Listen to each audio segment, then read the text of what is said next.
হাই friends, সকলোকে নমস্কাৰ জনাইছোঁ আৰু মোৰ ভিডিঅ'ত সকলোকে স্বাগতম জনাইছোঁ।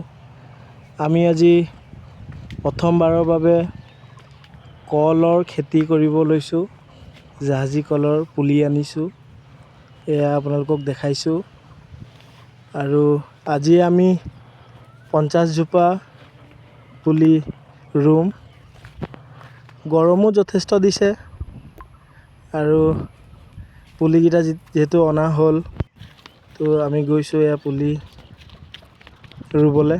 ৰ'দৰ বাবে টুপিটো লগাইছোঁ, বেয়া লাগিছে নি জনাব, উপায় নাই। যিহেতু যথেষ্ট ৰ'দ দিছে আৰু অকলে কৰিব নোৱাৰি, লগতে মই দুজন হেল্পাৰ লৈ লৈছোঁ। আমাৰ ওচৰৰে হয়, ককাই ভাই নিচিনা আমি থাকোঁ। তেওঁলোকে যথেষ্ট সহায় কৰিছে মোক, পুলি অনাৰ পৰা লৈ পেলাই গাঁত খন্দাৰ পৰা লৈ। আৰু আজিলৈ যিমান পুলি লগাইছোঁ তাৰ ভিডিঅ'টো আপোনালোকক কাইলৈ জনাম, নতুন ভিডিঅ' বনাই। এতিয়ালৈকে মোক ছাপোৰ্ট কৰিব। আজি ইমানতে সামৰিলোঁ, বাই।